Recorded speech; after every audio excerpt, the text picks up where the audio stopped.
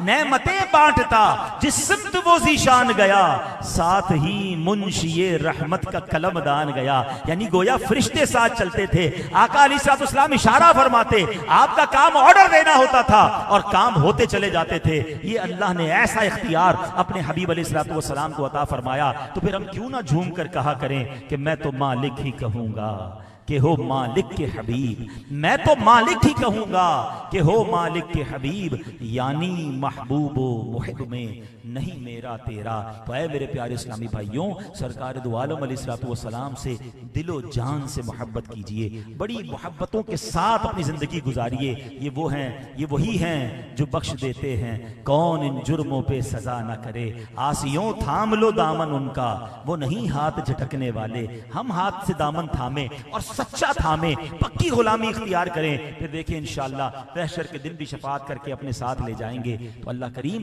ہم سب کو نبی پاک سے سچی محبت عطا فرمائے، اللہ کریم اپنی ذات پر بھی ہمیں بہترین توکل عطا فرمائے، خوب درود پاک پڑھنے کی توفیق عطا فرمائے، نمازوں کی پابندی نصیب فرمائے۔ بڑا پیارا مہینہ چل رہا ہے، رجب، شعبان، رمضان۔ میں ایک مشورہ دینا چاہوں گا، بہت ٹھنڈے دن ہیں، چھوٹے دن ہیں، کوشش کریں جن کو صبح جلدی کام پہ نہ جانا ہو اور تھوڑا سا ٹائم ملتا ہو، آسانی ہو تو روزے رکھیں۔ یقین کریں پتہ بھی نہیں چلتا اور روزہ ہو جاتا ہے، اور سبحان اللہ رجب میں روزہ رکھنے والے کو جنتی نہر سے سیراب کیا جائے گا۔